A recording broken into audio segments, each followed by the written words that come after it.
Dito po ang grupo na palaging present kapag tayo nagtitipon sa EDSA Shrine area, walang absent. Quezon City Anti-Crime Advocate Group!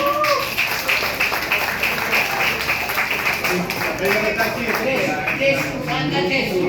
Tumingin ka, Ches, pati yun, saan ka? Andito pala. Okay. Nag-iikot na lang.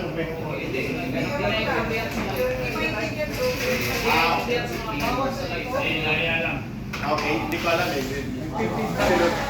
Okay. Mas malakas naman yata boses ko doon. Dito na lang. Masakit na sa audio nila. At hindi nila ma-carry yung mga messages. So ulitin ko lang, kanina nandito ang Bangon Sambayanan People's Movement. Nandito din po. Okay na ba yan? O okay na wala lang mic? Hello? Mamaya na lang. Para makapagpatuloy tayo, ano? Maka-delay pa tayo doon. Pakinggan natin muna. Concentrate sa ating mga pinapakilala. Quezon City Anti-Crime Advocate.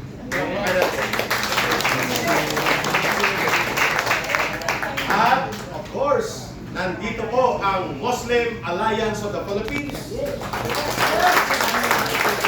At nandito po ang Muslim Brotherhood of Business Group in Green Hills.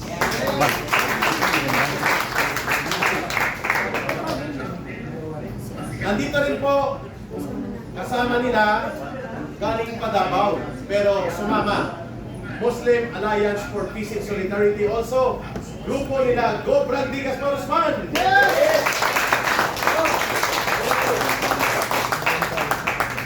Tapos, nandito rin po ang Duterte Riders Team of the Philippines.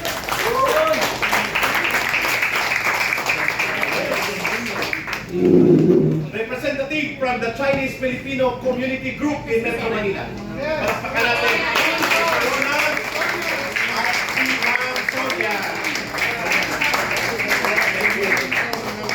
Of course, nandito po, ano tong MRRT?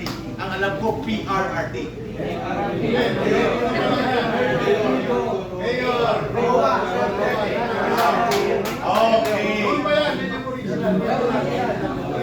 Okay. Sorry kasi naabutan sa PRRT na. MRRT is itong original na bumuo ng campaign team para sa Kilusang Tatay Digong sa pagkapangulo. Ito, maganda rito. Pwede ba natin makita ang representanting leader ng The Professionals for Christ?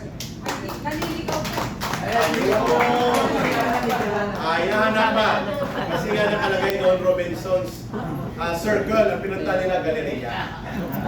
Pupunta tayo doon sa Black Friday protest kasi nandun yung EDSA Shrine. Next, Nabansa Moro, Ladies for Peace.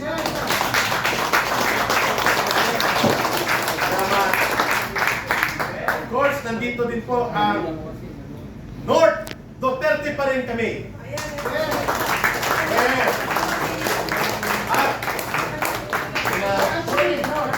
At Solid North, at the same time, they are representing the group na binubuo ni Governor Chavez Singson. North Duterte pa rin.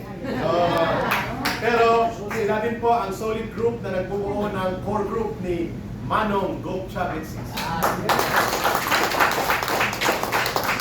Ito, wala dito pero nag-solidarity confirmation ngayong araw. Galing to ng Bicolandia, malaking organization. Salaro Bicolandia kontra Ladronso. Yun.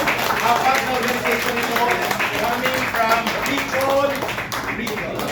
Yan, apat. Care of ito kay Attorney Manny Luna. Yan.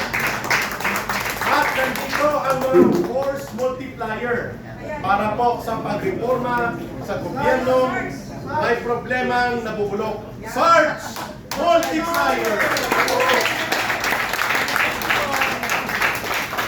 Of course, hindi natin kakalimutan, representing, unti-unting lumalawak po sila, nanggaling po ito sa mga retired uniformed services, General Daos and Colonel Opriasa. Kasama dyan po si Colonel Pontapay. Dalawang pugat. So, nandito po. Si Sir Noel ay retired din po ito, Manila's finest. Manila Police District ito. At siya na ngayon ang nagbubuo ng Sarana. Yes. Of course, kasabihin nyo, yung kana ang binubuo ng Kampilan. Nag-commit po sa araw na ito, konfirmado na malaking organisasyon po ito na nakabase sa New York ng mga Filipino communities. Patriotic Filipinos USA! Dito po kami pumunta ni Congressman Jing na ako po ay papakulong ng walang sala at hindi makakalabas ng 4 hanggang 5 buwan nang hinahabol kami ng Quadcom noon ni Romualdez sa New York. Ito po yung grupo ng Patriotic Filipinos USA. Malakas po ito na tumulong noon sa panahon ni Tatay Digong laban sa Communist Terrorist Operation sa Amerika. At nandito rin po ang grupo nila Attorney Arnedo Valera. Matagal po ito na organization sa US. Nag-commit sila na tumulong sa kampilan ng mamamayan. Filipino Migrant Heritage Foundation. Naka-base naman ito sa Washington, D.C. Ito, Filipino Migrant Heritage Foundation. Ang abogado nito ay dating abogado ng National Democratic Front.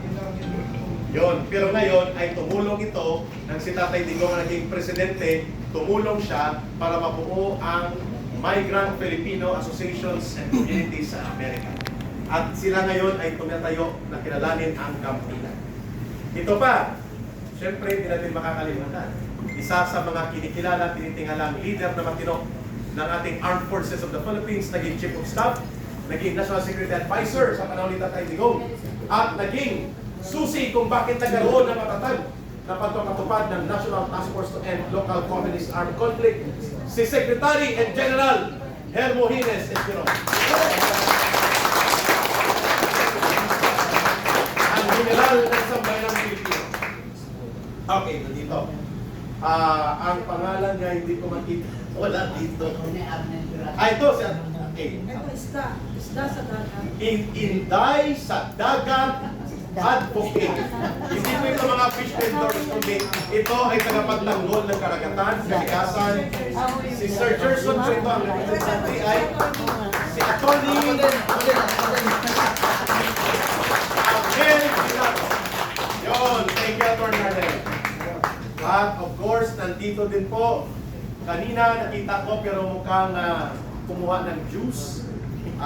Si brother, isa sa mga senior media practitioner, tumutulong din sa ating communications program, si Brother Eli Saludan, ating Vice President ito ng RMN.